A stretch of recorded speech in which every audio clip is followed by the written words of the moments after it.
Where did you study with this professor? Professor Lin is basically in California. He's also, I've been to Taiwan with him, and he has another monastery out in New York on Long Island. So. And he's a professor of what subject? Well, we call him professor.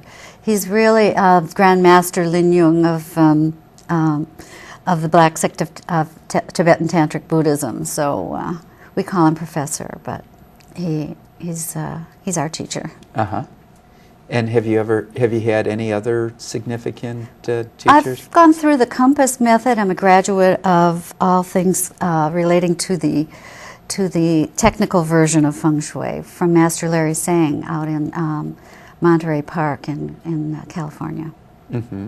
So that's the technical side and the spiritual side. Okay. And how is it like if you saw two different Feng Shui masters, you may get two very different answers? Well, it's too bad that has to happen, but you can imagine on a continent as large as Asia, there would be different focuses. People who were living on the flatlands would, of course, turn to the compass right away. They have no landforms or other influences. People, who live in the mountains take that into account. So that's the form school, and then you have, good old common sense school too. That I think is very. Doing this in the Midwest, you have to be practical too. So yeah, that part interests in. Since you started your practice in 1992, there's been a lot of environmental and social changes and technological changes. Do you just continually change your practice to meet the social, economic, environmental, and technical changes? Well, right now everyone wants to sell a house, so there's a focus on selling houses now. But no, I've always been interested mostly in the health of the people in the house too. So all of the green movement and people with environmental allergies and the non-toxic paints and staying away from electromagnetic fields, all of that has been with me since day one, and I think with a lot of people, because people who aren't in optimum health are much more sensitive to their environment and feel the effects of the changes, which is the great part of the Feng Shui changes quicker than somebody who's just really robust and is their own walking house, like some of these Tai Chi guys, their own walking energy house, But the health part of it and that emphasis has always been my first. And if you go to a house, let's say with children, and as the children, let's say, go through puberty or the children leave the house, and now the house is an empty nest house, would you make some Feng Shui changes then? Sure.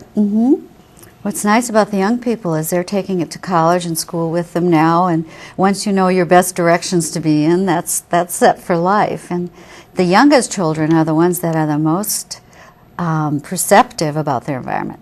That and the family dog and cat, are really in tune to Feng Shui. So I say, defying the Board of Health, not defying the Board of Health, and a few other things. Let the kids pretty much do what they want in their rooms. I know that's not always great, but we had little girls sleeping in bunk beds. One was on one end, one was the other end, and I did their technical charts, and sure enough, they were in the right directions. So they know these things intuitively. Good. And what are some suggestions you have given clients to help them sell their house? They have to let go of it, first of all. They have to be willing to say, okay, I'm going to release this house to somebody else. Professor gives us some detailed little rituals to do, but and some people bury St. Joseph and do a few other things. But of course, have your house depersonalized, get your house ready for somebody else. When you say deep, that means taking your pictures down? Yes, just kind of trying to get, and this is hard because I'm about to do the same thing, is to sell my house after 18 years. You have to get, let your house go to somebody else, and they have to be able to walk in the door and see how they could put themselves there, not be there looking at all your Feng Shui cures and all your stuff. So Yes, you have to, and of course clutter is the big thing for most people. That's what's holding everyone back, because we have too much stuff, and we need to let some of that go too. And what are some of the Feng Shui props or placements that you put in a house? I know you mentioned mirrors or pictures before instead of knocking down a wall. Right. We put plants on the edges of sharp corners and angles. In nature, which Feng Shui is using as its model, there are very few right angles, like, you know, a corner jetting out at you. So that might be a place for a floor plant to soften that edge, if that's possible, if it's not in a walkway.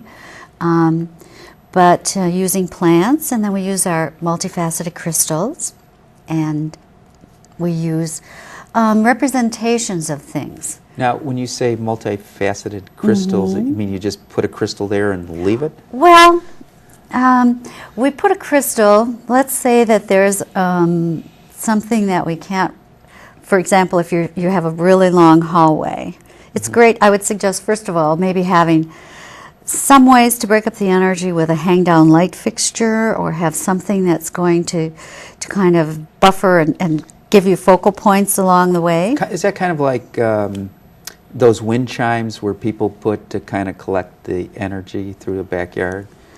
Yes, that could be. I don't use as many wind chimes in the house, though, because, you know, it seems like they don't ring. And, no, I meant having a but just a having hanging something light. hanging down. Yeah. Is good. And sometimes we'll hang a crystal from a light fixture, or where there might be a light fixture, or down a long hallway to just kind of buffer out the energy. And What about like skylights? Skylights are fine if they're built originally with the house. But when you're putting a skylight in afterwards, I would almost suggest these solar tubes instead, because that's more like laser surgery.